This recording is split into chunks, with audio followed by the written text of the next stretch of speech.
Hi everyone. So I'm going to continue talking about the container images from my last session, and also I want to talk about how do you make your the images secure, more secure, and how you make them vulnerability free.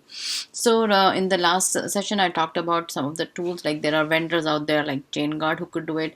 You can also build them yourselves, but then you require to have kind of a workflow or a process in which you can continuously clean them up, which or you can there is one more way, like it's also not one of the ways. It depends on what you want to choose. So there are a lot of images. All these images are published at hub.docker.com. So if you go to hub.docker.com, and then now one option is to pick the right image. So sometimes we depends on what your requirement is. Sometimes uh, companies and people, they download like a base image, like maybe an alpine image or like a ubi image, and then they themselves put the requirements whatever the teams require, like java or anything like that, and then they make the image.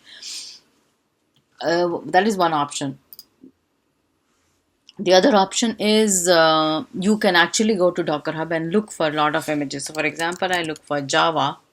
Right now java has many so let's click on Java, right? So if you see here, Java is basically OpenJDK, right? And now this image is deprecated, but if you see now Java, it comes in multiple flavors, and all of these are basically published by some company or vendor. So like Amazon Corretto comes from AWS itself.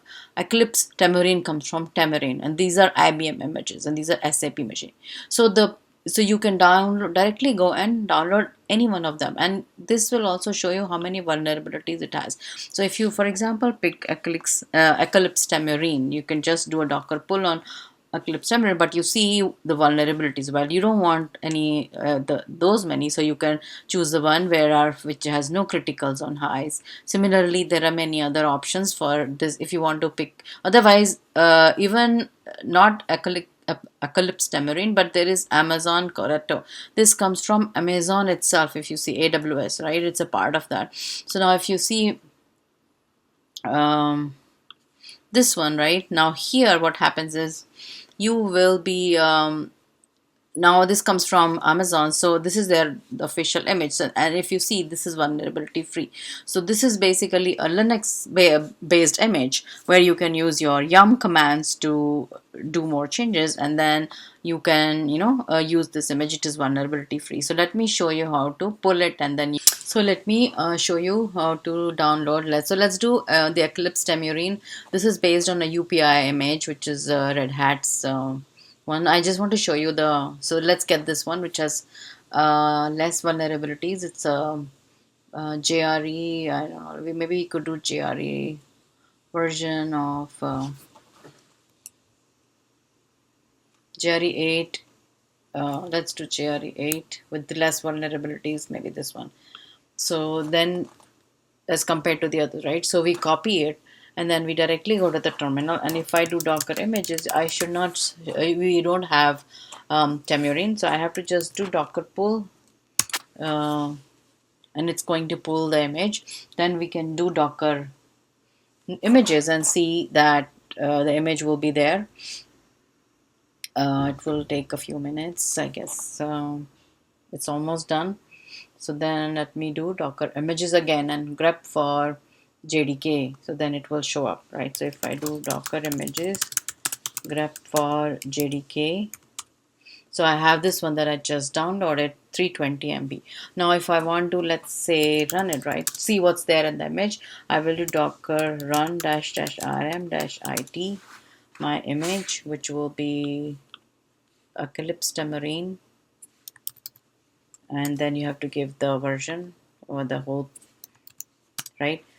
And also, since this is a Java image, it might start running the Java itself. So we might have to do dash dash user as root because I want to see the packages.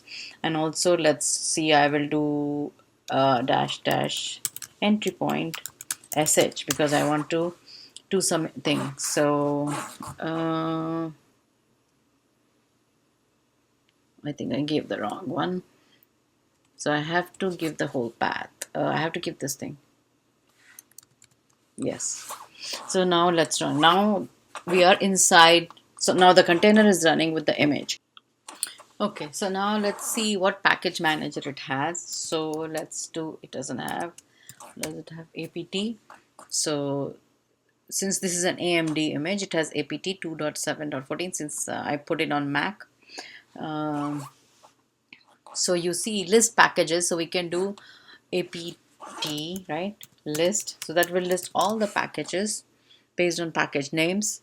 And then we can do search, then we can install packages, we can remove packages, and we can update, upgrade. So that's the, so if you do apk list, right, so this is are all the packages which are installed right now. If I want to do apt, right, list, but I want to see if they have, let's say, Python installed.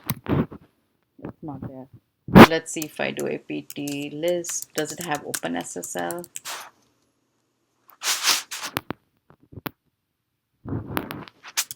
Right, apt list grep for OpenSSL. So it's there, it's installed, and the version is 3.0.13. So that's how now you basically you can check for now you will have to use a tool. Let's say you use a tool like trivy, like I showed in my last video, and then you go and check how many vulnerabilities are there. And let's say there is a vulnerability in OpenSSL version 3.0.13. So then what you will have to do is you will have to do apt upgrade OpenSSL.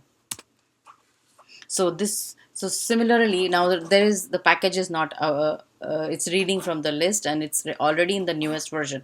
But for example, if you had an older version and then the fix for any vulnerability is actually in the later version, then so there are tools that will help to determine, okay, which version has vulnerability and where is the fix.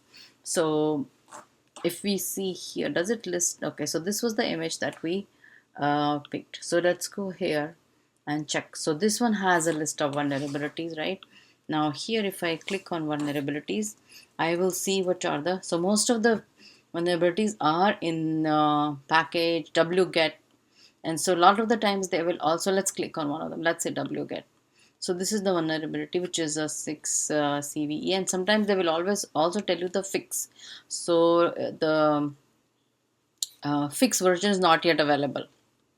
So if it's not available, then we cannot fix it. But if there is something that is available, let's say wget, let's say livecrypt, or let's say this one, I just want to check if there is anything where they're saying it's available, then we can just do an upgrade for that version. But that's one way to fix it. But lot of times if the fix is not available, then and they will release a newer image with the fix also. So in this case, like, it doesn't have. So okay, so let's run the trivy on this image. So what I did was, I will show you, let me clear it. I was just running it to make sure. So this is my command. So if you remember, I like in my last lecture I showed something, aquasec trivy. It's an image I have, so I will run it using docker run, and I have to give this image eclipse tamarine 8-jdk noble to see what's the so this is see, and then 53, wow, it's kind of fast. So it's going to, what it's doing is it's scanning the whole image for vulnerabilities. So let's see what it spits out. It will tell us, and it should match. I mean, sometimes it doesn't match. Like if you see my this uh, itself, right, image version, sometimes the vulnerabilities depends on which CVE databases each of them use, right? So if we used, if the one we were looking at, if it had right now, it said 3 mediums and 7 lows, but it might not be the same case here. So I'll just pause and then come back, it's taking time. Okay, so the scan just completed, and if you see um, so this one is reporting 0 highs, 0 critical, which matches with the one